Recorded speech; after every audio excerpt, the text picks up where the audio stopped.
কেউ যদি সকাল সকাল মানে তাড়াতাড়ি করে গোসল করে পরিষ্কার পরিচ্ছন্ন হয়ে পায়ে হেঁটে মসজিদে আসবে, এসে মা কুদ্দির আলাহু তার শক্তি সামর্থ্য অনুযায়ী দুই রাকাত করে সালাত আদায় করবে খুতবার আগ মুহূর্ত পর্যন্ত। তারপর মনোযোগ সহকারে খুতবা শ্রবণ করবে, সালাত করবে।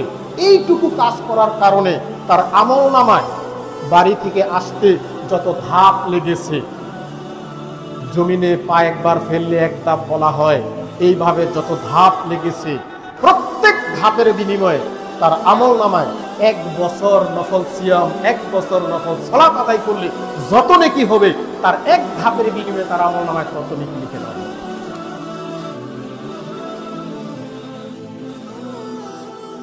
সম্মানিত হাজিরিন, প্রশংসা আরো জানানো প্রয়োজন। এই অবস্থায় আমরা মসজিদে বসে খুতবা শ্রবণ করার মতো সুযোগ পেয়েছি। ঠিক এই মুহূর্তে বিশ্বের বিভিন্ন স্থানে মানুষ বিভিন্ন ধরনের নির্যাতনের শিকার হচ্ছে। তারা আতঙ্কে আছে, বাড়ি থেকে বের হতে পারতেছে না। যতক্ষণ আমরা এখানে বসে আলোচনা শুনবো, খুতবা শুনবো, সালাত আদায় করব, দেখা যাবে এটুকু সময়ের ভিতরে কয়েকজন পৃথিবী থেকে চলে গেছে। তো এদের চেয়ে আলহামদুলিল্লাহ ভালো, এই শুকরিয়াও যদি আমি করি আমার জীবন শেষ হয়ে যাবে, শুকরিয়া শেষ হবে না। ভাইরা আমার, খুতবার শুরুতে আজকে আলোচনার যে বিষয়টি আলোচনা করব সেটি হলো ইত্তেবায়ে রাসূল বা ইত্তেবায়ে সুন্নাহ। রাসূল সাল্লাল্লাহু আলাইহি সাল্লামের অনুসরণ বা আনুগত্য, এর গুরুত্ব, তাৎপর্য। উক্ত বিষয়ের প্রতি গুরুত্বপূর্ণ তথ্যবহুল বিবরণ উপস্থাপন করার চেষ্টা করব ইনশাআল্লাহ আজিজ। আপনারা অত্যন্ত মনোযোগী হয়ে খুতবা শুনবেন, এটা আমার পক্ষ থেকে বিশেষ অনুরোধ। রাসূল সাল্লাল্লাহু আলাইহি সাল্লাম যখন কথা বলতেন তখন আগে শ্রোতাকে সতর্ক সাবধান করতেন। এটা রাসূলের চিরাচরিত একটা অভ্যাস। বুখারী একটা হাদিস খুলে দেখবেন আপনি, 128 নম্বর হাদিস। আনাস বিন মালিক রাদিয়াল্লাহু তাআলা আনহু বলেন, আল্লাহ রাসূল সাল্লাল্লাহু আলাইহি সাল্লাম ও মুয়াজ বিন জাবাল রাদিয়াল্লাহু তাআলা আনহু দুইজন ব্যক্তি একটি সফরে যাচ্ছিলেন। তো আল্লাহ রাসূল একটা সাওয়ারিতে করে সফরে যাচ্ছেন, দুইজন খুব কাছাকাছি বসা। তখন সাওয়ারি যা ছিল সেটা ঘোড়া হতে পারে অথবা উট হতে পারে, বিবরণে বোঝা যায় উট হতে পারে। দুইজন খুব কাছাকাছি। তো মাঝখানে আল্লাহ রাসূল মুয়াজকে কিছু কথা বলবেন, এই জন্য মুয়াজকে এত জোরে ডাকলেন, ইয়া মুয়াজ, খুব জোরে, মনে হচ্ছে যেন মুয়াজ অনেক দূরে, অথচ বিবরণে বোঝা যায় মুয়াজ খুব কাছে। দুইজন পাশাপাশি বসা। তো পাশাপাশি মানুষকে এত জোরে ডাকার প্রয়োজন পড়ে না, কিন্তু আল্লাহ রাসূল এত জোরে ডাকলেন। তো মুয়াজও বলেন, লাব্বাইকা ওয়া সা'দাইকা ইয়া রাসূলুল্লাহ সাল্লাল্লাহু আলাইহি ওয়াসাল্লাম। আল্লাহ রাসূল বলেন, আমি কি করব, আমি তো উপস্থিত।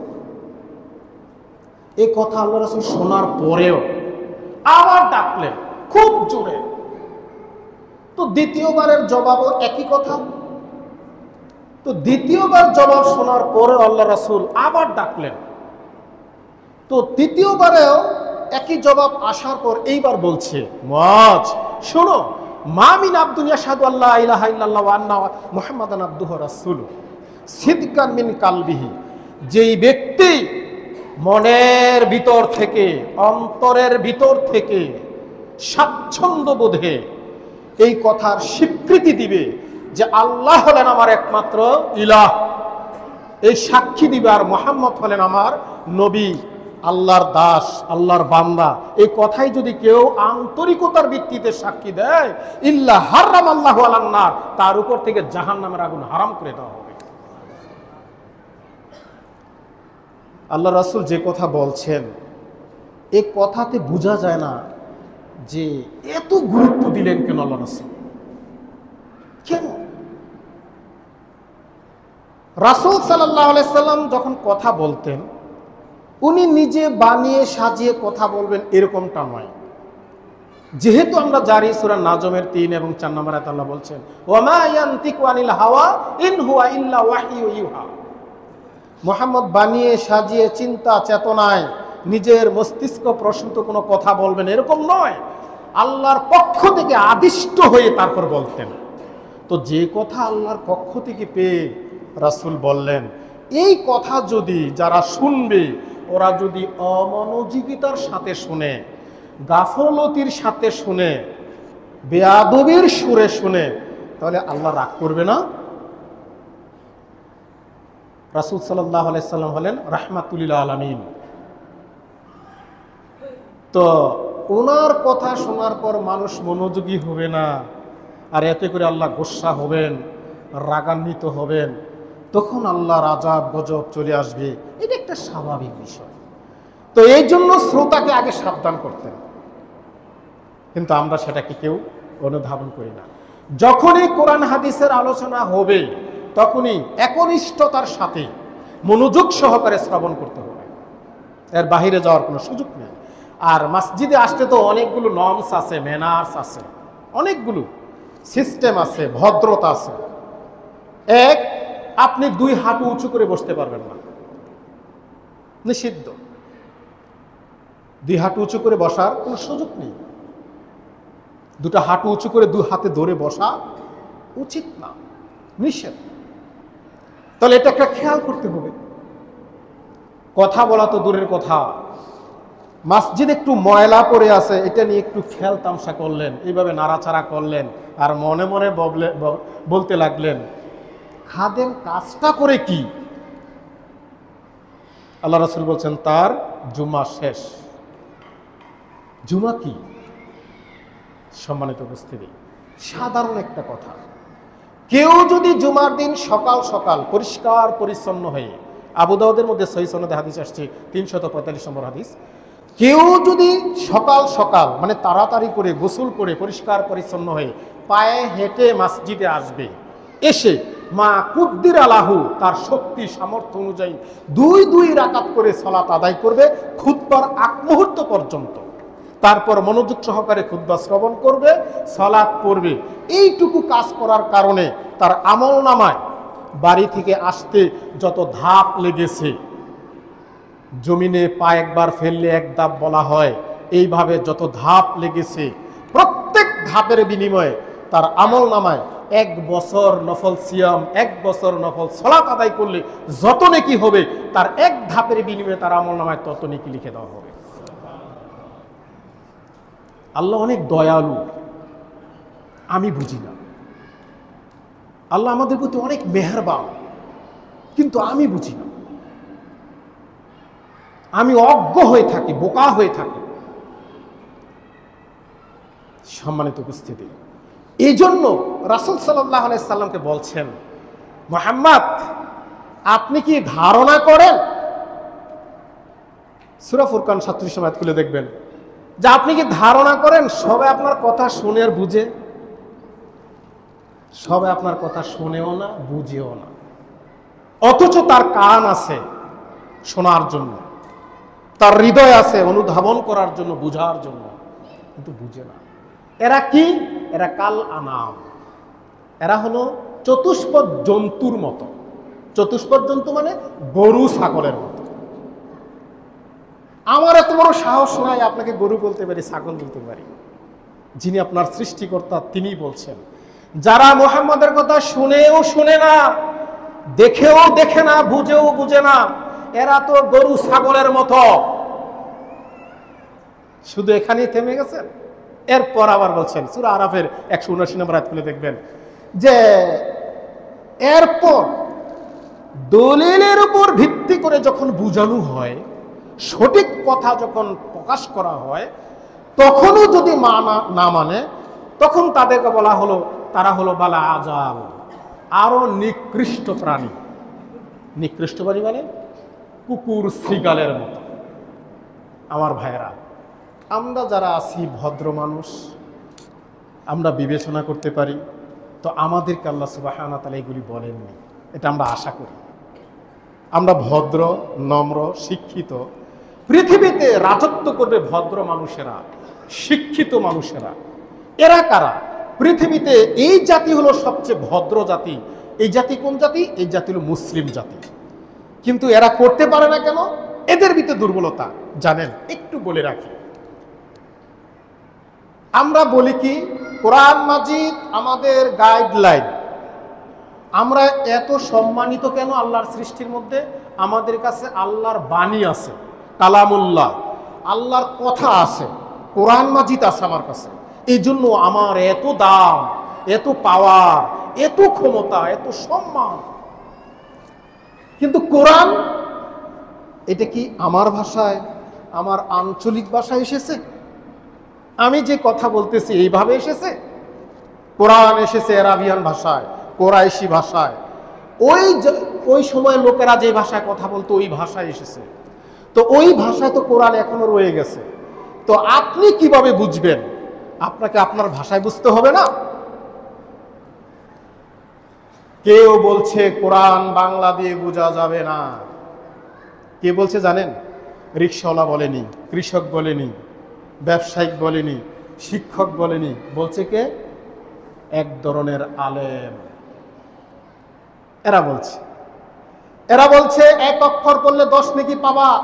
এই জন্য এক অক্ষর পড়ার জন্য আমরা চেষ্টা করি। গেল রমজানে প্রত্যেকেই একবার 2 বার করে কোরআন মাজিদ শেষ করার জন্য আমরা প্রতিযোগিতা করেছি।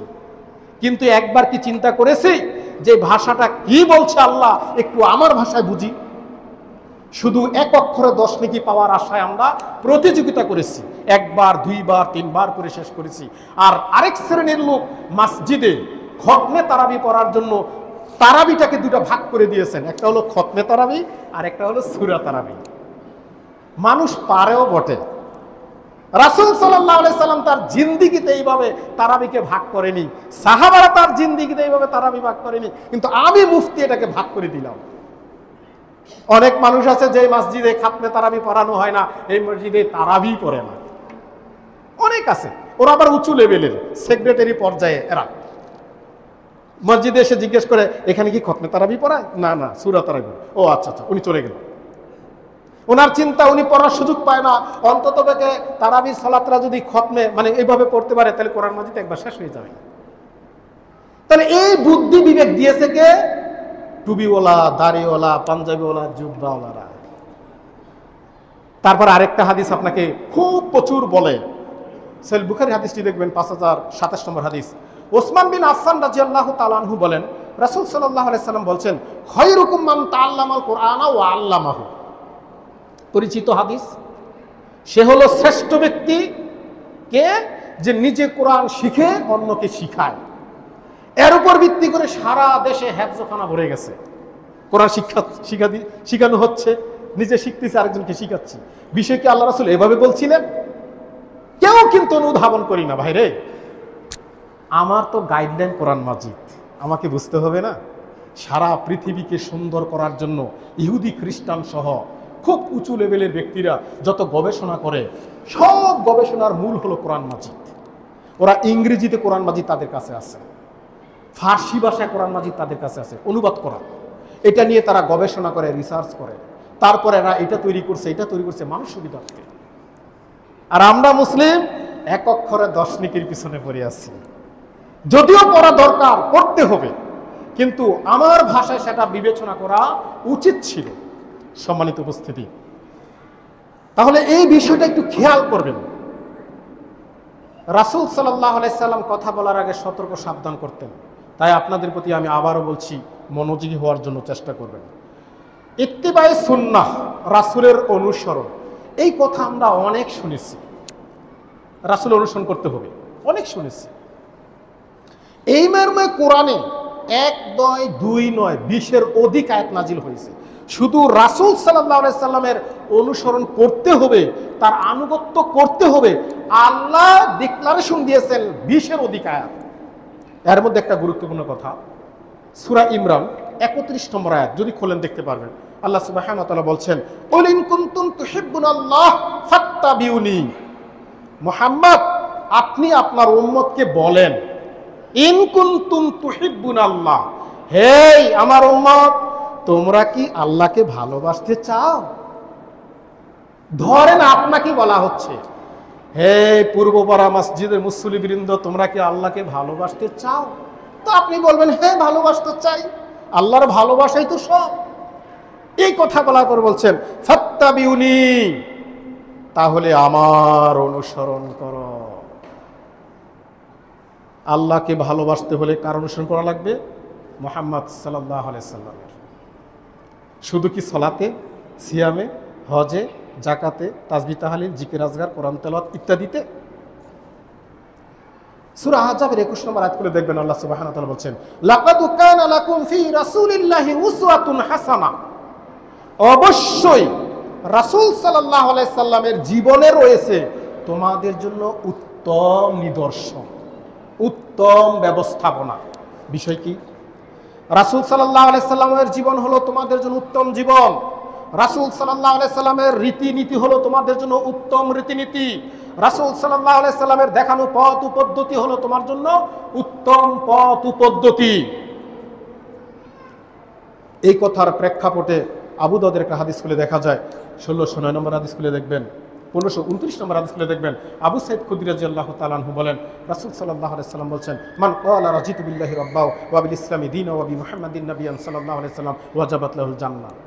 যে ব্যক্তি মনের মণিকুঠা থেকে জেনে বুঝে বলবে, আল্লাহ আমার সৃষ্টিকর্তা, ও আল্লাহকে আমার সৃষ্টিকর্তা হিসাবে পেয়ে আমি সন্তুষ্ট হলাম, মুহাম্মদকে আমার নবী হিসাবে পেয়ে আমি সন্তুষ্ট হলাম, ইসলামকে আমার ধর্ম হিসাবে পেয়ে আমি সন্তুষ্ট হলাম। আল্লাহ রাসূল বলছেন, কেউ যদি জেনে বুঝে একেবারে আন্তরিকতার ভিত্তিতে এই কথা বলতে পারে, ওয়াজাবাত লাহুল জান্নাহ, তাহলে তার জন্য জান্নাত ওয়াজিব হয়ে যাবে। এখন এটা যদি মুখস্থ করে নেই তাহলেই তো হয়, বিষয়টা এরকম না। না, যতই মুখস্থ করেন কাজে লাগবে না। জেনে বুঝে, কখন? আল্লাহ সম্পর্কে জানতে হবে। যখন এটা আমলের সাথে মিলাবেন, বাস্তবের সাথে মিলাবেন, তখন এটা জানা হবে। তাহলে রাসূল সাল্লাল্লাহু আলাইহি সাল্লামের দেখানো রীতিনীতি নির্দেশ কি? সবচেয়ে উত্তম রীতিনীতি। এখন আপনি একটা প্রশ্ন করতেই পারেন, আমি উত্তমটা মানলাম না। যেমন আমরা ফজরের সালাতে বলে, আসসালাতু খায়রুম মিনান নাওম, বলে না যে সালাতের ঘুম থেকে সালাত উত্তম। তা আমি উত্তমটা নিলাম না। আসলে কি উত্তম? এখানে উত্তম ফজরের সালাতই পড়তে হবে, এর বিকল্প কোনো ব্যবস্থা নেই। এটার অর্থ হলো এই। তো রাসূল সাল্লাল্লাহু আলাইহি সাল্লামের দেখানো রীতিনীতি হলো উত্তম। উত্তম রীতিনীতি এখানে নয়, রাসূলের জীবনকে গ্রহণ করতে হবে, এর বাহিরে কোনো ব্যক্তির জীবন আর গ্রহণ করা যাবে না। এটাই হলো কথা। অনুসরণীয় ব্যক্তি একমাত্র একজন, সে হলো মুহাম্মদ সাল্লাল্লাহু আলাইহি সাল্লাম। এটা সলাতেও মুহাম্মদ, সিয়ামে মুহাম্মদ, আপনি রাজনীতি করবেন সেখানে মুহাম্মদ, আপনি পররাষ্ট্রনীতি চালাবেন সেখানে মুহাম্মদ, আপনি পরিবার চালাবেন সেখানে মুহাম্মদ। মুহাম্মদ বিহীন আপনার কোনো আমলই চলবে না। এটাই হলো মুহাম্মদের অনুসরণ। এই কথা আল্লাহ রাসূল বলছিলেন, তোমরা কি আল্লাহকে ভালোবাসতে চাও? হ্যাঁ চাই। তাহলে ফাত্তাবিউনি, আমার অনুসরণ করো। করলে কি হবে? এক, ইউহিব্বুকুমুল্লাহ, আল্লাহ তোমাকে ভালোবাসবেন। রাসূলের আনুগত্য যদি না থাকে সেইখানে আল্লাহর ভালোবাসা থাকবে না। রাসূলের আনুগত্য অনুসরণ যদি না থাকে সেখানে ক্ষমা থাকবে না। রাসূলের অনুসরণ আনুগত্য যদি না থাকে সেইখানে আপনার পাপ মোচনের কোনো ব্যবস্থা হবে না। তাহলে রাসূলের অনুসরণ, আনুগত্য, এর বাহিরে যাওয়ার কোনো সুযোগ নাই। এই জন্য দেখেন আল্লাহ সুবহানাহু ওয়া তাআলা এইভাবে বলছেন, আপনি সূরা হাশরের 7 নম্বর আয়াতের কিয়দাংশ খুলে দেখবেন, ওমা আতাকুমুর রাসূলু ফাখুযুহু ওমা নাহাকুম আনহু ফান্তাহু। রাসূল তোমাদেরকে যা করতে বলেছে তা করো, মানে যা দিয়েছে তাই গ্রহণ করো, আর যা থেকে বিরত থাকতে বলেছে, বাধা দিয়েছে, করা যাবে না, সেগুলো থেকে বিরত থাকো, সেগুলো থেকে দূরে থাকো, একে ফেলে দাও। কেন? সূরা নিসার ৮০ নম্বর আয়াতের ছোট্ট একটি অংশ আল্লাহ বলছেন, ওয়া মাইয়ুতির রাসূলা ফাকাদ আতাল্লাহ, রাসূলের অনুসরণ আনুগত্য যে করলো সে যেন প্রকৃতপক্ষে আল্লাহর অনুসরণ আনুগত্য করল। এই কথার উপর ভিত্তি করে দেখা যায়, সহিহ বুখারীর একটা হাদিস খুলে দেখবেন, ৭২৮০ নম্বর হাদিস। আবু হুরায়রা রাদিয়াল্লাহু তাআলা আনহু বলেন, রাসূল সাল্লাল্লাহু আলাইহি সাল্লাম বলছেন, কুল্লু উম্মতি ইয়াদখুলুনাল জান্নাহ ইল্লা মান আবা। আল্লাহ রাসূল বলছেন, আমি বড় আশাবাদী, আমার যত উম্মত আছে সব জান্নাতে যাবে, কিন্তু যারা আবা তারা ছাড়া। জিজ্ঞেস করা হলো, আল্লাহ রাসূল আবা কারা? আল্লাহ রাসূল বলছেন, ক্বালা মান আতানি দাখালাল জান্নাহ, যারা আমার আনুগত্য করবে, আমার অনুসরণ করবে, সে জান্নাতে যাবে। ওয়া মান আসানি ফাকাদ আবা, আর যারা আমার সীমা লঙ্ঘন করবে, আমার নির্দেশনা মানবে না, আমার রীতিনীতিকে গ্রহণ করবে না, আমার রীতিনীতিকে যথেষ্ট মনে করবে না, তারাই হলো আবা, তারা জাহান্নামে যাবে। আরেকটা হাদিস পাশাপাশি উল্লেখ করা আছে, ৭২৮১ নম্বর হাদিস। জাবির বিন আব্দুল্লাহ রাদিয়াল্লাহু তাআলা আনহু বলেন, রাসূল সাল্লাল্লাহু আলাইহি সাল্লাম বলছেন, মান আতানি দাখালাল জান্নাহ, যে ব্যক্তি আমার আনুগত্য করলো সে জান্নাতে যাবে। সাথে সাথে বলছেন যে আসা মান আতা মুহাম্মদ সাল্লাল্লাহু আলাইহি ওয়াসাল্লাম ফাকাদ আতানি, যে ব্যক্তি আমি মুহাম্মদের অনুসরণ করলো সে যেন আল্লাহর আতাল্লাহ, আল্লাহর আনুগত্য করলো। হাদিসের শেষ অংশে বলছেন, শোনো, ওয়া ফারাকু বাইনান নাস, মুহাম্মদ সাল্লাল্লাহু আলাইহি ওয়াসাল্লাম ফারাকু বাইনান নাস, মুহাম্মদ হলো তোমাদের জন্য সত্য মিথ্যার মাপকাঠি। আপনি আপনার পীর সাহেবকে কি দিয়ে মাপবেন? মুহাম্মদ সাল্লাল্লাহু আলাইহি সাল্লামকে দিয়ে। আপনার হুজুরকে কি দিয়ে মাপবেন? মুহাম্মদ সাল্লাল্লাহু আলাইহি সাল্লামকে দিয়ে। তাহলে আপনি রিয়েল ইসলাম পাবেন, রিয়েল জিনিস পাবেন, এর আগে পাবেন না। সম্মানিত উপস্থিতি, অতগুলো বিবরণে যে জিনিসটা আসলো সেটা হলো আনুগত্য করতে হবে, অনুসরণ করতে হবে একমাত্র মুহাম্মদ সাল্লাল্লাহু আলাইহি সাল্লাম, এর বাহিরে যাওয়ার কোনো সুযোগ নাই। আপনার জ্ঞাতার্থে একটা কথা আমি বলে রাখি, তিরমিজির মধ্যে একটা হাদিস পাবেন, 2641 নম্বর হাদিস, হাসান সনদে হাদিসটি আসছে, যে আব্দুল্লাহ ইবনে ওমর রাদিয়াল্লাহু তাআলা আনহু বলেন, রাসূল সাল্লাল্লাহু আলাইহি সাল্লাম বলেছেন, লা ইয়াতিয়ান্না আলা উম্মতি মা আতা আলা বানি ইসরাঈল, আমার উম্মত আর বনি ইসরাঈল খুব মিলে যাবে, আমার উম্মত আর বনি ইসরাঈল মিলে যাবে। কিসে মিলে যাবে? কৃষ্টি কালচারে, স্বভাব চরিত্রে, কাজে কর্মে, আমলে মিলে যাবে। বনি ইসরাঈল যেমন ছিল আমার উম্মত তেমন হবে, বনি ইসরাঈল যেমন ছিল আমার উম্মত তেমন হবে। এই কথা বলতে বলতে আল্লাহ রাসূল সাল্লাল্লাহু আলাইহি সাল্লাম বলছেন যে হাজরান নালি বিন নাল, দুই পায়ের জুতা যেমন পরস্পর মিলে যায়, আমার উম্মত বনি ইসরাঈলের সাথে ঠিক তেমন ভাবে মিলে যাবে। এই কথা বলতে বলতে আল্লাহ রাসূল বলছেন, শুধু কি তাই, ইন কানা মিনহুম মান আতা উম্মাহু আলানিয়াহ, বনি ইসরাঈলদের ভিতরে কোনো ব্যক্তি যদি তার মায়ের সাথে প্রকাশ্যে জিনা করে থাকে, আমার উম্মতের মধ্যেও কোনো ব্যক্তি তার মায়ের সাথে প্রকাশ্যে জিনা করবে। এমন ভাবে মিলে যাবে বনি ইসরাঈলদের কৃষ্টি কালচারের সাথে, তাদের আমলের সাথে, তাদের স্বভাব বৈশিষ্ট্যের সাথে, তাদের কাজের সাথে আমার উম্মতের কাজকর্ম সব মিলে যাবে। আমরা পত্রিকায় দেখতে পাই মাঝে মধ্যে, এবং সোশ্যাল মিডিয়ার মাধ্যমে জানি, দেখতে পাই, বাপ নিজের অরুষজাত মেয়ের সাথে জিনা করে, এমন ঘটনা আছে। অরুষজাত মেয়ের সাথে কত নিকৃষ্ট মনা হতে পারে আপনি একবার চিন্তা করতে পারেন। সে কিন্তু আবার নিজেকে মুসলমান দাবি করেছে। মুসলমান চিনার উপায় কি? মুহাম্মদ আছে নামের আগে, মোহাম্মদ আব্দুর রহমান, মোহাম্মদ আব্দুল কুদ্দুস, মোহাম্মদ উমুক, মোহাম্মদ চুমুক, মানে নামের আগে মোহাম্মদ আছে, তার মানে সে মোহাম্মদী, তার মানে সে মুসলমান, এই বুঝাচ্ছে। রাসূল সাল্লাল্লাহু আলাইহি সাল্লাম এই কথা বলতে বলতে বলছেন, শোনো, ওয়া ইন্না বানি ইসরাঈল তাফাররাকাত আলা 72 মিল্লাতা, বনি ইসরাঈলদের মধ্যে বিভক্ত হয়েছে 72 কাতারে। এদের সম্প্রদায় হলো ৭২ কাতারে, আর আমার উম্মতের মধ্যে বিভক্ত হয়ে তারা হয়েছে সালাসিন ওয়া সাবিনা মিল্লাতা ৭৩ কাতারে। তারা ৭২ কাতারে বিভক্ত হয়েছিল, আর আমার উম্মত বিভক্ত হবে ৭৩ কাতারে।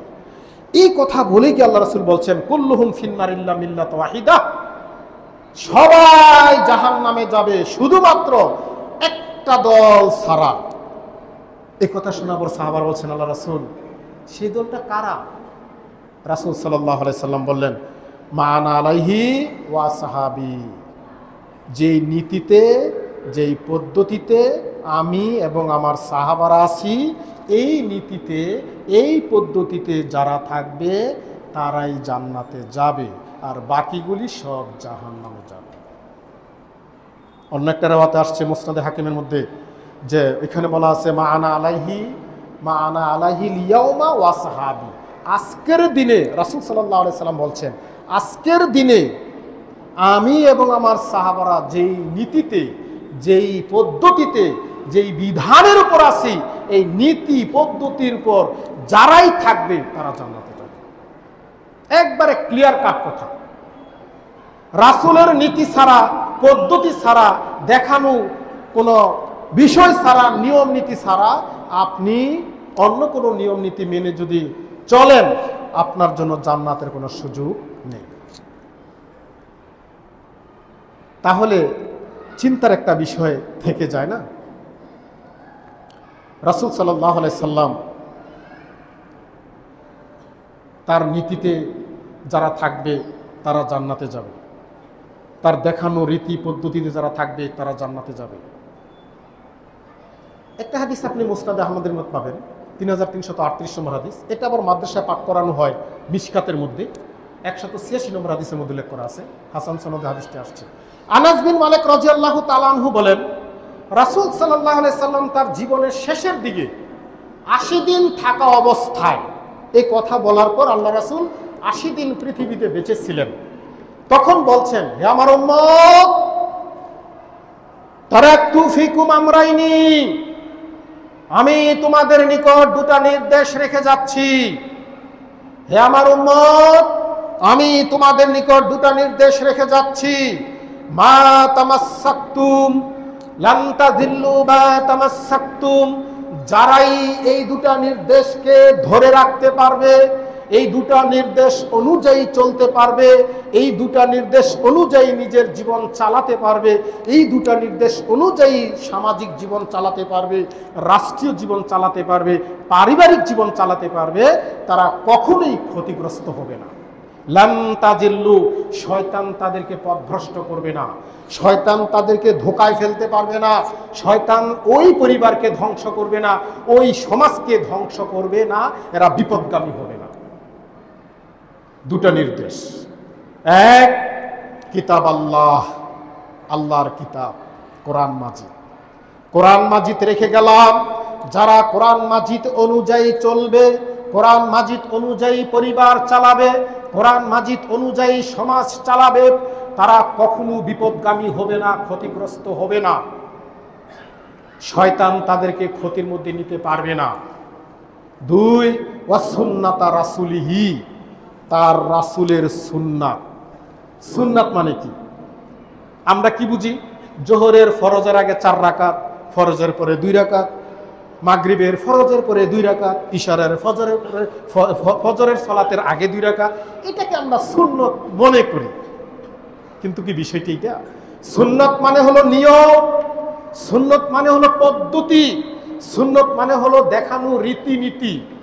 রাসূল সাল্লাল্লাহু আলাইহি সাল্লামের নিকট কোরআন মাজিদ এসেছে, সেই কোরআন মাজিদ প্রায় 23 বছর অতিবাহিত হয়েছে।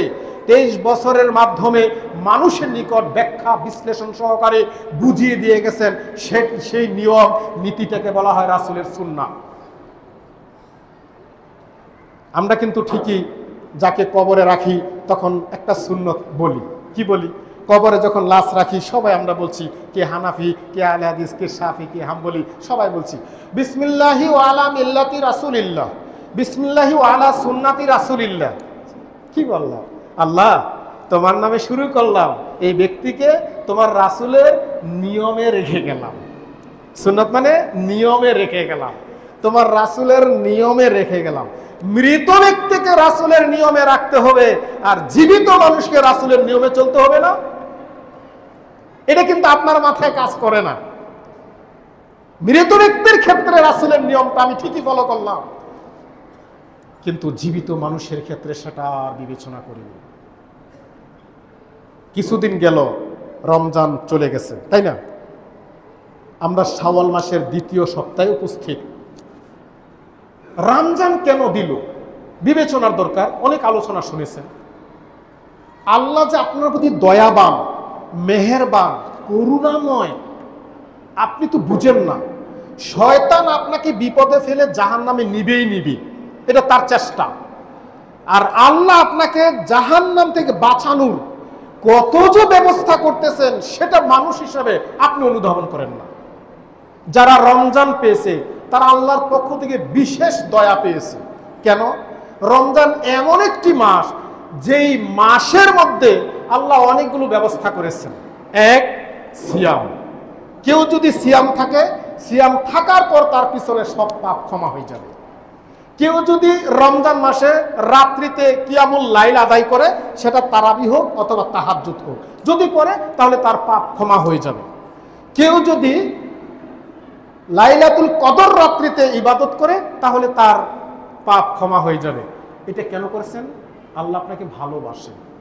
আমরা মনে করি কি, যাদের লাখ লাখ টাকা, কোটি কোটি টাকা, অজস্র সম্পদের মালিক, এদের প্রতি মনে আল্লাহ অনেক দয়া করছেন। কখনোই না। সম্পদ দিয়ে আল্লাহর দয়া আপনি কম্পায়ার করবেন না। বরং তাকেই আল্লাহ দয়া করেছেন যিনি সালাত আদায় করতে পারে, যিনি তাসবিহ তাহলিল পাঠ করতে পারে, যিনি কোরআন পড়তে পারে, তাকেই আল্লাহ দয়া করেছেন বিদায় সে করতে পারে। আজকে দেখেন মসজিদে কত মানুষ রাস্তাঘাটে ঘুরে না, ইচ্ছে করে জুমার সালাত আদায় করে না। তো তার প্রতি আল্লাহর দয়া নাই? তো আপনার প্রতি আল্লাহ দয়া করেছেন বিদায় আপনি আসতে পেরেছেন। যদি দয়া না করতেন আপনিও রাস্তাঘাটে পড়ে থাকতেন। তো এই শুকরিয়া আল্লাহকে করতে হবে যে আল্লাহ তোমার শুকরিয়া আমি শেষ করতে পারবো না। সম্মানিত উপস্থিতি, তাহলে রমজানটা এই যে এগুলি কারণে একটা দিক দেখেন আপনি, আল্লাহ যে কত বড় দয়াবান। আপনি একটাকে দেখাই, আপনি বুখারীর একটা হাদিস খুলে দেখবেন, 2440 নম্বর হাদিস। আবু সাইদ খুদরি রাদিয়াল্লাহু তাআলা আনহু বলেন, রাসূল সাল্লাল্লাহু আলাইহি সাল্লাম বলছেন, মান সামা ঈমানা মান সামা ফি সাবিলিল্লাহ, যে ব্যক্তি একদিন সিয়াম রাখবে আল্লাহকে সন্তুষ্টি করার জন্য, বাদাল্লাহু ওয়াজাহু আনিন নার সাবিনা খরিফান, ওই ব্যক্তির কাছ থেকে জাহান্নামকে অতটা দূরত্বে রাখা হবে যতটা দূরত্ব হবে 70 বছরের ব্যবধান। আপনার বয়স কত হবে? তিরমিজির একটা হাদিস খুলে দেখা যায় রাসূল সাল্লাল্লাহু আলাইহি ওয়াসাল্লাম বলছেন যে আমার উম্মতের গড়াই হলো 60 থেকে 70 বছর। একজন 40 বছর বাঁচবে আর একজন 100 বছর বাঁচবে, গড়ে 70 বছর। তাহলে 70 বছর বাঁচবেন কিনা সন্দেহ আছে। একটা দিন সিয়াম যদি হয়, এই কারণে জাহান্নামকে দূরে রাখা হবে কত দূরে? 70 বছরের ব্যবধান। অনেকগুলো হাদিস আছে। একটা আরেকটা দেখেন, মুসনাদ আহমদের মধ্যে আসছে 23372 নম্বর হাদিস। আবু হুরায়রা রাদিয়াল্লাহু তাআলা আনহু বলেন, রাসূল সাল্লাল্লাহু আলাইহি সাল্লাম বলছেন, মান সামা ফি সাবিলিল্লাহি ইবতিগা ওয়াজহুল্লাহি খুতিমা লাহু বিহা দাখালাল জান্নাহ, যে ব্যক্তি আল্লাহকে সন্তুষ্টি করার জন্য একদিন সিয়াম রাখবে, আল্লাহ যদি খুশি হয়, সেটা রমজানের সিয়াম হতে পারে, ভিন্ন কোনো সময়ের সিয়াম হতে পারে, একদিন সিয়াম যদি আল্লাহকে খুশি করার জন্য রাখে, তাহলে এই সিয়াম যদি তার জীবনের শেষ সিয়াম হয় আর যদি মারা যায়, তাহলে সে জান্নাতে প্রবেশ করবে। সুবহানাল্লাহ। তাহলে একটা সিয়াম মানে কি জান্নাত, একটা সিয়াম মানে কি জাহান্নাম থেকে দূরে থাকার ব্যবস্থা। তাহলে আল্লাহ বড় দয়াবান। এখন আপনি আমি আশা করতে পারি জান্নাতে যাবো, তাই না? কারণ আমার বয়স 40, আপনার বয়স 60, আপনার বয়স 70, তাহলে জীবনে অন্তত 20 বছর তো সিয়াম রাখছেন, একটা কি সিয়াম হয় নাই? আশা করতে পারি না? দেখেন সিয়ামের ব্যাখ্যায় দেখেন আল্লাহ রাসূল বলছেন, ডেফিনেশন দিচ্ছেন এইভাবে। বুখারীর একটা হাদিস খুলে দেখবেন আপনি, 1903 নম্বর হাদিস। আবু হুরায়রা রাদিয়াল্লাহু তাআলা আনহু বলেন, রাসূল সাল্লাল্লাহু আলাইহি সাল্লাম বলছেন, মান লাম ইয়াদা কাওলা জুরি ওয়ালা আমালা বিহি ফালাইসা লিল্লাহি হাজাতুন ফি আইয়াদা তামাহু আও শারাবা, যে ব্যক্তি সিয়াম থাকে মিথ্যে কথা, মিথ্যে সাক্ষী দেওয়া পরিহার করতে পারে না। এর সাথে যদি ত্যাগ করি, প্রতারণা, ধোঁকাবাজি, এইগুলি পরিহার করতে পারে না। 2, বলে আমালা বিহি, মিথ্যে দ্বারা তৈরিকৃত আমল পরিহার করতে পারে না। ওই ব্যক্তির সারাদিন না খেয়ে থাকা, পানি পান করা থেকে বিরত থাকার আল্লাহর নিকট কোনো প্রয়োজন নাই। এখন আপনি এবার চিন্তা করেন, কয়টা সিয়াম হয়েছে? সকালে উঠেতেই রাস্তায় এসে উমুকের বদনাম, উমুকের গীবত, উমুকের পরনিন্দা বলেছেন। দোকানে এসে এই কথা সেই কথা, নাই কথা, আই কথা, সাই কথা, মেলা কথা বলে সময় নষ্ট করেছেন না? তাহলে সিয়াম হলো কি? যদি খুব ডিপলি অনুধাবন করেন, একটা মানুষের 10 বছর একটা সিয়াম হয়েছে কিনা সন্দেহ আছে। খুব কঠিন। সম্মানিত উপস্থিতি, বিবেচনার জন্য বলছি। এই হাদিসের মধ্যে একটা কথা বলছেন, ওয়ালা আমালা বিহি, মিথ্যে দ্বারা তৈরিকৃত আমল। ধরেন আপনি মিথ্যে কথা ছেড়ে দিলেন, প্রতারণা ছেড়ে দিলেন, ধোঁকাবাজি ছেড়ে দিলেন। মিথ্যে দ্বারা তৈরিকৃত আমল ছাড়া খুব কঠিন। মিথ্যে দ্বারা তৈরিকৃত আমল মানে যেই আমলের পিছনে রাসূলের অনুমোদন নাই। সহিহ মুসলিমের একটা হাদিস খুলে দেখবেন, 1758 নম্বর হাদিস। আম্মা জান আয়েশা রাদিয়াল্লাহু তাআলা আনহা বলেন, রাসূল সাল্লাল্লাহু আলাইহি সাল্লাম বলছেন, মান আমিলা আমালান ফালাইসা আলাইহি আমরুনা ফাহুয়া রাদ্দুন। যে ব্যক্তি এমন আমল করলো যে আমলের পিছনে আমাদের নির্দেশনা নাই, আমরা আমল করতে বলিনি, করার অনুমতি দেইনি, সম্মতি প্রদান করিনি, এমন আমল যদি কেউ করে, তাহলে সে যদি 80 বছর পর্যন্ত করে, 100 বছর পর্যন্ত করে, তাহলে সে আমল কি? ফাহুয়া রাদ্দুন, বাতিল, বাতিল, বাতিল। তাহলে সিয়ামরত অবস্থায় যদি আপনি এমন আমল করে থাকেন যে আমল কোরআন হাদিস দ্বারা প্রমাণিত নয়, যে আমলের পিছনে জাল হাদিস, মানুষের বানানো কথা, সেই আমল যদি করে থাকেন, তাহলে সিয়াম আপনার চলে গেছে, আপনার অজান্তেই। হাদিসের পরিভাষায় কথা বোঝা যায়। তাহলে চিন্তা করেন একটু। সম্মানিত উপস্থিতি, বিবেচনার জন্য বলছিলাম। তারপর রমজানের মধ্যে আরেকটা বিষয় আছে, এখানে একটু কথা বলে রাখি আমি আপনাকে। যে জাতি, মুসলিম জাতি, যতদিন পর্যন্ত তাদের জীবনের A to Z সময়, টপ টু বটম, উপর থেকে নিচ পর্যন্ত প্রত্যেকটা শ্রেণী বিভাগে, সকালে, সন্ধ্যায়, বিকালে, রাত্রে, 24 ঘন্টার ভিতরে যদি এই ব্যক্তির আমলে, কাজে, কর্মে রাসূলের আনুগত্য না থাকে, রাসূলের অনুসরণ না থাকে, এই ব্যক্তি কোনোদিন সফলতা লাভ করবে না। সেটা যদি ভিন্ন জাতীয় গ্রহণ করে, তাহলে সে সফল হবে তার ক্ষেত্রে। কিন্তু মুসলিম হিসাবে যদি রাসূলের আনুগত্য গ্রহণ না করে, সে কোনোদিন সফল হবে না। সালাতের মধ্যে সফল হবে না, সিয়ামের মাধ্যমে সফল হবে না। এই মুসলিম দিয়ে জাতির কোনো কল্যাণ হবে না। চিন্তার বিষয় না? একমাত্র অনুসরণীয় ব্যক্তিকে মুহাম্মদ সাল্লাল্লাহু আলাইহি ওয়াসাল্লাম। ইমাম আবু হানিফা কখনই নয়, ইমাম শাফি কখনই নয়। শুনেন, আপনারা কিছু লোক ডিভাইড করেছেন, পৃথক করে দিয়েছেন, ভাগ করে দিয়েছেন। ওরা আহলে হাদিস আলাদা, ওরা হানাফি আলাদা, ওরা শাফি আলাদা করেছেন না? কে করেছে? রিকশাওয়ালা, কৃষক, দিনমজুর, শিক্ষিত মানুষ, আলেম, আলেম করেছে, আলেম, মুফতি, ডক্টরেট, পিএইচডি করা ব্যক্তিরা, ডক্টরেট করা ব্যক্তিরা আলাদা করে দিয়েছে। ওরা আহলে হাদিস, ওদের মেয়ে বিবাহ করা যাবে না। ওরা আহলে হাদিস, ওদের সাথে আত্মীয়তা করা যাবে না। এবার আপনি আবার বলছেন ওরা হানাফি, ওর সাথে সম্পর্ক রাখা যাবে না। কেন রে ভাই? হানাফি কি জিনিস বুঝা উচিত তো। আপনি বলছেন আমি ইমাম আবু হানিফা মানি। ইমাম আবু হানিফা তার জীবদ্দশায় জীবনে কোনোদিন বলেনি আমাকে মানো, কোনোদিন বলেনি।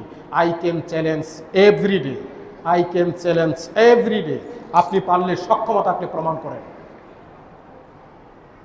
আমরা জানি আব্দুল ওহাব সারানি, ওনার একটা গ্রন্থ আছে মিজানুল কবির, মিজানুল আকবর, এর 1 নম্বর খণ্ডের 30 নম্বর পৃষ্ঠায় এসেছে। প্রায় সকল ইমাম বলছেন ইজা সহাল হাদিসু ফাহুয়া মাজহাবি। হাদিস যখন সহি প্রমাণিত হবে, এটা হবে আমার রীতিনীতি, পথ পদ্ধতি। তাহলে ইমাম আবু হানিফা খারাপ লোক? ও অনেক উঁচু মানের আলেম, অনেক উঁচু মানের মুস্তাহিদিন, ওনাকে ছোট করে দেখার কোনো সুযোগ নাই। অত্র কথার প্রেক্ষাপটে বলা যেতে পারে ইমাম আবু হানিফা রাহিমাহুল্লাহ 80 হিজরিতে জন্মগ্রহণ করেছেন, 150 হিজরিতে মৃত্যুবরণ করেছেন। উনি ওনার জীবদ্দশায় জীবনে হাত দিয়ে কোনো পুস্তক লিখে দেখেনি। ইমাম শাফি রহিমাহুল্লাহ 150 হিজরিতে জন্মগ্রহণ করেছেন, 204 হিজরিতে মৃত্যুবরণ করেছেন। উনি একটা গ্রন্থ লিখেছেন, ইনসাফ গ্রন্থ। এর 1 নম্বর খণ্ডের 32 নম্বর পৃষ্ঠায় এসে বলছেন, রাসূল সাল্লাল্লাহু আলাইহি সাল্লামের জামানায়, রাসূল সাল্লাল্লাহু আলাইহি সাল্লাম থাকা অবস্থায় যেটা ধর্ম ছিল, যেটা ইসলাম ছিল, যেটা আমল ছিল, সেটাই কিয়ামত পর্যন্ত ধর্ম, সেটাই কিয়ামত পর্যন্ত ইসলাম। এর আকপাস করার কোনো সুযোগ নাই। তাহলে এরা খারাপ মানুষ? ওরা ভালো মানুষ। ইমাম শাফি রহিমাহুল্লাহ কত সুন্দর একটা কথা বলছেন। এই কথাটা কোট করেছেন আল্লামা নাসিরুদ্দিন আলবানী। ওনার সিফাতুস সালাতিন একটা গ্রন্থ আছে, গ্রন্থের ভিতরে 46 নম্বর পৃষ্ঠায় এসে উনি কোট করেছেন। ইমাম শাফি রহিমাহুল্লাহ বলছেন, শোনো, রাইতা যদি দেখতে পাও আমার কথাটা রাসূলের হাদিসের বিপরীত, তাহলে সাথে সাথে রাসূলের হাদিসের প্রতি আমল করো। আর আমার কথাকে হাইট দেওয়ালের মধ্যে ছুঁড়ে মারো। দেওয়ালের মধ্যে ছুঁড়ে দেওয়ার কথা কেন বললেন? উনি তো বলতে পারতেন পানিতে ফেলে দাও, উনি বলতে পারতেন মরুভূমিতে ফেলে দাও। উনি দেওয়ালের মধ্যে ছুঁড়ার কথা বলছেন এইভাবে। একটা ডিম যদি দেওয়ালের মধ্যে ছুঁড়ে মারেন, এটা ডিম থাকবে? ডিমের অস্তিত্ব পাওয়া যাবে না। উনি বুঝাতে চাচ্ছেন, আমার কথা যদি রাসূলের কথার বিপরীত হয়, তাহলে আমার কথাটাকে এমন করে বেলিশ করো যেন জীবনেই কথাটা পৃথিবীতে না থাকে। তাহলে এরা খুব উঁচু মনের আলেম ছিলেন, বুঝাই যায়। রাসূলের হাদিস পাওয়ার সাথে সাথে আনুগত্য, রাসূলের কথা পাওয়ার সাথে সাথে আনুগত্য। কিন্তু আমি আপনি ডিভাইড করে দিয়েছি, আমি অমুক, আমি সমুক। অত্র বিবরণে বোঝা যায়, যিনি হানাফি তিনি প্রকৃত আহলে হাদিস, যিনি আহলে হাদিস তিনি প্রকৃত হানাফি। পৃথক করার কোনো সুযোগ নেই। কেন? উনিও মানবে কোরআন ও সহিহ হাদিস, উনিও মানবে কোরআন ও সহিহ হাদিস, এর বাইরে যাওয়ার সুযোগ নেই। রাসূল সাল্লাল্লাহু আলাইহি সাল্লাম এই কথা বলছেন, তারাকতু ফিকুম আমরাইনি, হে আমার জাতি শোনো, আমি তোমাদের নিকট দুটো নির্দেশ রেখে যাচ্ছি। এক, কিতাব। এটা কি শুধু হানাফির জন্য রেখে গেছেন? এটা কি শাফির জন্য রেখে গেছেন? এটা কি হাম্বলির জন্য রেখে গেছেন? না, সমগ্র তার উম্মতের জন্য বলছেন, শোনো, আমি রেখে যাচ্ছি তোমাদের নিকট কোরআন। মানবা কিভাবে? সুন্নাত রাসূলিহি, তার রাসূলের নীতিতে। কোরআন মানব কিসেতে? রাসূলের নীতিতে। এই কথার উপর ভিত্তি করে একটু বোঝা যায়, কোরআনের ভিতরে প্রায় 82-83 অধিক জায়গায় আল্লাহ সুবহানাহু ওয়া তাআলা বলছেন আকিমুস সালাত, সালাত প্রতিষ্ঠা করো, বলছেন না? তাহলে এবার সালাত প্রতিষ্ঠা করবেন কিভাবে? আপনার চিন্তা ভাবনায় না রাসূল সাল্লাল্লাহু আলাইহি সাল্লামের রীতিনীতিতে? এই কথা মালিক বিন হুয়াইরিস থেকে বুখারীর মধ্যে একটা হাদিস আসছে, 631 নম্বর হাদিস। মালিক বিন হুয়াইরিসের লম্বা হাদিসের ছোট্ট একটা অংশ বলছেন, সল্লু কামা রাআইতুমুনি উসাল্লি, আমাকে যেভাবে সালাত করতে দেখেছো তোমরা সেভাবে সালাত আদায় করো। এটা কি শুধু পুরুষকে বলছেন, মহিলাকে বলেনি? মহিলাকে বলছেন। তাহলে এই দেশের মুফতিরা মহিলার সালাত আলাদা করে দিল কিভাবে, আর পুরুষের সালাত আলাদা করে দিল কিভাবে? বিবেচনার দরকার। যতদিন পর্যন্ত এই মুসলিম জাতি একনিষ্ঠভাবে শুধুমাত্র মুহাম্মদ সাল্লাল্লাহু আলাইহি সাল্লামের আনুগত্য না করতে পারবে, ততদিন পর্যন্ত মুসলিম সফলতা লাভ করবে না, কোনোদিন না। আজকে আমাদের পাশে ফিলিস্তিন ভাইরা কত কঠিন অবস্থায় আছে, তাই না? প্রতিদিন 1-2 মারা যাচ্ছে, কষ্ট হচ্ছে আমাদের, তাই না? অনেক কষ্ট হচ্ছে আমাদের। একটু কি বিবেচনা করেছেন কোনোদিন? আপনি তো দোয়া করবেন, আল্লাহ তুমি আমার ফিলিস্তিন ভাইদেরকে ধৈর্য ধারণ করার ক্ষমতা দাও, তাদেরকে শক্তি দাও, হিম্মত দাও, বলবেন না? আপনি জানেন বুখারী মুসলিমের একটা হাদিস, আল্লাহ রাসূল সাল্লাল্লাহু আলাইহি সাল্লাম বলছেন এক ব্যক্তির ঘটনা, যে মরুভূমিতে গেলেন, তার খাবার শেষ, তার পানি শেষ, সব শেষ। সে নিশ্চিত জানে এখান থেকে বের হওয়ার কোনো সুযোগ নাই, তার মৃত্যু তাকে বের করবে। এজন্য সে এলোমেলো অবস্থা আল্লাহকে দুটো হাত তুলে বলছে, ইয়া রব্বি ইয়া রব্বি ইয়া রব্বি, হে আমার প্রতিপালক, হে আমার প্রতিপালক। এ কথা বলে বুঝাতে চাচ্ছে, আল্লাহ তুমি তো আমার রব, আল্লাহ তুমি তো আমার মালিক, আল্লাহ তুমি তো সব, আমাকে রক্ষা করো, আমাকে বাঁচাও, আমাকে আমার পরিবারের কাছে ফিরিয়ে দাও, আমাকে আমার রাষ্ট্রের কাছে ফিরিয়ে দাও। এই কথাই বুঝাতে চাচ্ছিলেন। রাসূল সাল্লাল্লাহু আলাইহি সাল্লাম বললেন, কিভাবে তার দোয়া কবুল হবে? সে যে পোশাকটা পরিধান করে আছে, এই পোশাকটা হলো হারাম। সে যা খেয়েছে এটা হলো হারাম, বুঝিয়া বিল হারাম, তার দেহটাই হারাম। কি বুঝলেন? কঠিন পরিস্থিতির মধ্যে পড়ে আল্লাহকে ডাকলেও কবুল হয় না। এখন আপনি বলতে পারেন, তাহলে যে বদমাশ, লম্পট, চোট্টা, যে সমস্ত নোংরা ভাষাগুলি আছে, এই সমস্ত ব্যক্তিরা তো ঠিকই ভালো আছে। আল্লাহ প্রত্যেকটা মানুষকে আল্লাহ বড় দয়াবান, খাওয়াবেন, চালাবেন, কিন্তু পরকাল নিঃস্ব। কিন্তু মুসলিম জাতি কি এরকম হবে? কখনোই নয়। সফলতা অর্জন করবেন কিভাবে? কিভাবে আপনি মুসলিমদের পাশে দাঁড়াবেন? আমরা প্রত্যেকটা রাকাতের ভিতরে ছোট বড় নারী পুরুষ ইমাম মুয়াজ্জিন খতিব সকলেই একটা সূরা পাঠ করি, সূরা ফাতিহা, আলহামদুলিল্লাহি রাব্বিল আলামিন পড়ি না? সবাই পড়ি। কি বলি? ইহদিনাস সিরাতাল মুস্তাকিম, আল্লাহ তুমি আমাদেরকে সরল সঠিক পথ দাও। তারপর কি বলি? আনআমতা আলাইহিম, তাদের পথে যারা শান্তিপূর্ণ, শান্তি পেয়েছেন, পুরস্কার পেয়েছেন, তাদের পথে নয়। গায়রিল মাগদুবি আলাইহিম ওয়ালাদ-দাল্লিন, তাদের পথে নয়। যারা পথভ্রষ্ট, যারা বিপদগামী, এদের পথে নয়। সমস্ত তাফসীর কারক বলছেন এখানে পথভ্রষ্ট আর বিপদগামী হল দুই জাতি, এক ইহুদি আর এক খ্রিস্টান। ইহুদি খ্রিস্টানের পথে নয়। এই কথা বলার পর রাসূল সাল্লাল্লাহু আলাইহি ওয়াসাল্লাম বলছেন আমিন, আল্লাহ তুমি কবুল করো। মুসল্লিরা বলবে আমিন। হাদিসে কোট এসেছে তখন ফেরেশতারাও বলে আমিন। যখন তিন জাতির আমিন মিলে যায়, গুফিরা লাহু মা তাকাদ্দাম মিন জামবিহি, তাহলে তার পিছনের সমস্ত পাপ ক্ষমা করে দেওয়া হয়। আর মুফতি বলছে আমিন বলা যাবে না। কি বুঝলেন? রাসূলের আনুগত্য করতে দিবে না, সে দিবেই না। রমজানের মধ্যে গুরুত্বপূর্ণ একটা অংশ হলো ইফতার করা। আপনি তো মনে করেন কিছু খাইলাম হয়ে গেল, তাই না? ইফতার মানে সিয়াম ভাঙ্গা, কিছু খাইলেন হয়ে গেল, এরকম কি বিষয়? ইফতার কখন করতে হবে তারও নির্দেশনা আছে, তারও পদ্ধতি আছে, আছে না? বুখারী একটা হাদিস বলে দেখবেন 1954 নম্বর হাদিস।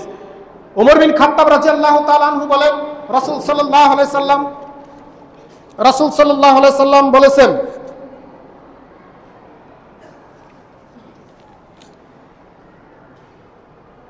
সূর্য যখন পশ্চিম দিকে ডুববে, হেলে যাবে, তখন ওয়াগারাবাতিশ শামসু ফাকাদ আফতারা সাইমু, তখন সিয়াম আদায়কারী ব্যক্তি ইফতার করবে। তাহলে ইফতার করার সময় কখন? সূর্য ডুববে যখন। সূর্য যখন ডুববে তখন ইফতার করবেন। করতে আপনি বাধ্য যদি সিয়াম থাকেন। করলে কি হবে দেখেন, করলে কি হবে সেটা আমি বুঝি না, আপনিও বুঝেন না, মুফতি সাহেব আটকে দিয়েছে। সূর্য যখন ডুবে এই সময়ের সাথে 4 মিনিট 5 মিনিট যোগ করিয়ে দিয়ে বলছি ইফতারের সময়। এদেশের ইসলামবাদী ব্যক্তিরা ইসলাম প্রতিষ্ঠা করবে, তারাও এইবার এই কাজ করেছে, 3-4 মিনিট যোগ করে দিয়েছে, আপনি বুঝেনি না। আবু দাউদের একটা হাদিস খুলে দেখা যায় 2354 নম্বর হাদিস। আবু হুরায়রা রাদিয়াল্লাহু তাআলা আনহু বলেন রাসূল সাল্লাল্লাহু আলাইহি সাল্লাম বলছেন, লা ইয়াজালু দীনু জাহিরা, ইসলাম ধর্ম বিজয়ী থাকবে ততদিন পর্যন্ত, মাযালুন নাসাল ইফতারা, মানুষেরা যতদিন সূর্য ডুবার সাথে সাথে ইফতার করবে। তাহলে আপনার কারণে ইসলাম বিজয়ী হয় না, আমার কারণে ইসলাম বিজয়ী হয় না, এক শ্রেণীর মুসল্লির কারণে ইসলাম বিজয়ী হয় না। তারা বলে এখনো সূর্য ডুবে নাই। এইবার দেরি করে কি ইফতার করে? লিয়ান্নাল ইয়াহুদা ওয়ান নাসারা ইউআখিরুন, ইহুদি খ্রিস্টান যারা, তারা দেরি করে ইফতার করে। এবার ভেবেছেন ইহুদি খ্রিস্টান কোনোদিন আপনার বন্ধু হবে? কখন না। তো এই ধরনের এক শ্রেণীর ব্যক্তিরা বলছে রাসূলের আনুগত্য করা যাবে না। আমার ভাই, মুদ্রা কথা যেটা বলতে চাচ্ছিলাম সেটা হলো আপনার জীবনের রন্ধ্রে রন্ধ্রে শ্রেণীভেদে প্রত্যেকটা বিষয়ে রাসূল সাল্লাল্লাহু আলাইহি সাল্লামের অনুসরণ লাগবে। রাসূল সাল্লাল্লাহু আলাইহি সাল্লামের অনুসরণ ছাড়া, আনুগত্য ছাড়া পরিত্রাণ পাওয়ার কোনো সুযোগ নাই, কোনো সুযোগ নাই। সলাতে বলেন, সিয়ামে বলেন, হজে বলেন, জাকাতে বলেন, প্রত্যেকটা বিষয়ে আপনার পারিবারিক জীবন, সামাজিক জীবন, আপনার ব্যক্তিগত জীবন, কোনো জীবনেই আপনি রাসূলের আনুগত্য ছাড়া কোনো পরিত্রাণ পাওয়ার সুযোগ নেই। আল্লাহর কাছে দোয়া করি আল্লাহ যেন আমাদেরকে যতদিন আমাদের বাঁচিয়ে রাখেন রাসূল সাল্লাল্লাহু আলাইহি সাল্লামের অনুসরণের মাধ্যমে, আনুগত্যের মাধ্যমে যেন আমরা বাঁচতে পারি, সেই তৌফিক দেখ আল্লাহুম্মা আমিন।